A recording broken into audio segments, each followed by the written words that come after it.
Hello दोस्तों, मैं हूं Kashdev Verma. Hindi voice notes YouTube channel में आपका स्वागत है। दोस्तों, आज के इस वीडियो में हम लोग वैदिक काल के अंतर्गत ब्राह्मण ग्रंथ के बारे में पढ़ेंगे। वीडियो स्टार्ट करने से पहले आपसे एक रिक्वेस्ट है, अगर अभी तक आपने हमारे चैनल हिंदी वॉइस नोट्स को सब्सक्राइब नहीं किया है तो प्लीज़ चैनल को सब्सक्राइब करें, बेल नोटिफिकेशन को ऑन करें ताकि आपको इंडियन हिस्ट्री के साथ साथ और भी अदर सब्जेक्ट के नोट्स मिलते रहे। तो चलिए वीडियो स्टार्ट करते हैं। देखिए, ब्राह्मण ग्रंथ यह शब्द बना है ब्रह्म शब्द से।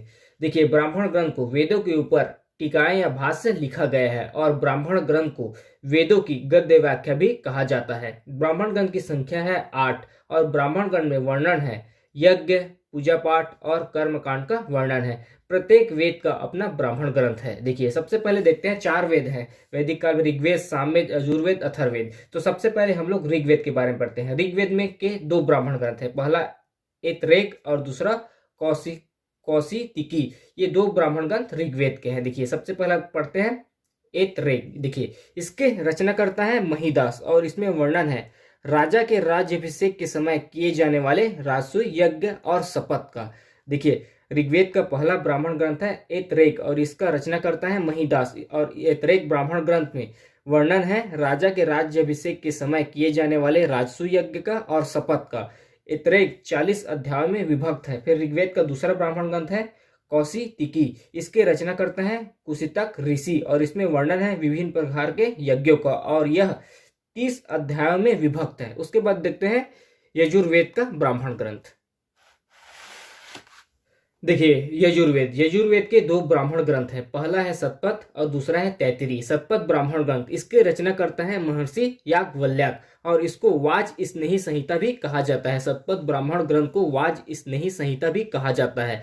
यह सबसे प्राचीन और सबसे बड़ा ब्राह्मण ग्रंथ है। शतपथ ब्राह्मण ग्रंथ जो कि यजुर्वेद का है, यह सबसे प्राचीन और सबसे बड़ा ब्राह्मण ग्रंथ है। इसमें वर्णन है पूर्ण जन्म सिद्धांत, जल प्लावन, राजा दुष्यंत व भारत की कथा तथा कृषि संबंधित क्रियाओं का वर्णन है। शतपथ ब्राह्मण ग्रंथ में पुनर्जन्म का सिद्धांत, जल प्लावन, राजा दुष्यंत व भरत की कथाओं तथा कृषि संबंधित प्रक्रियाओं का वर्णन है। शतपथ ब्राह्मण ग्रंथ में 104 अध्याय विभक्त है, 14 कांड है, 434 ब्राह्मण है और 7624 कणिकाएं हैं। उसके बाद देखते हैं यजुर्वेद का दूसरा ब्राह्मण ग्रंथ तैत्तिरीय के बारे में। देखिए, इसके संकलन करता है वेशव्यापायन। इसके अनुसार तैत्तिरीय ब्राह्मण ग्रंथ के अनुसार मनुष्य का आचरण देवों के समान होना चाहिए। तैत्तिरीय ब्राह्मण ग्रंथ के अनुसार मनुष्य का आचरण देवों के समान होना चाहिए। देखिए, तैत्तिरीय ब्राह्मण ग्रंथ में मन को सर्वोच्च प्रजापति बताया गया है। हमारे मन को सर्वोच्च प्रजापति बताया गया है यजुर्वेद के तैत्तिरीय ब्राह्मण ग्रंथ में।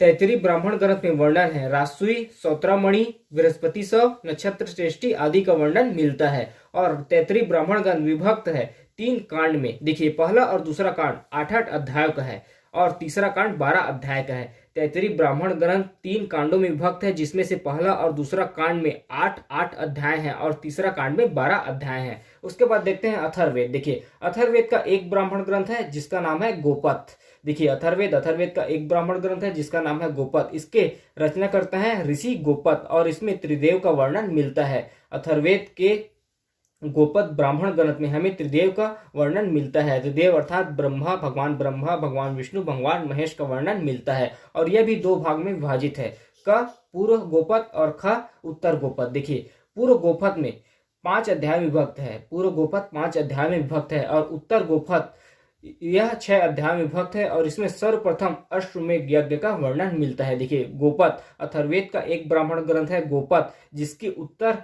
गोपथ शाखा में सर्वप्रथम में अश्वमेध यज्ञ का वर्णन मिलता है और यह 6 अध्याय में विभक्त है। उसके बाद नेक्स्ट देखते हैं हम लोग सामवेद का ब्राह्मण ग्रंथ।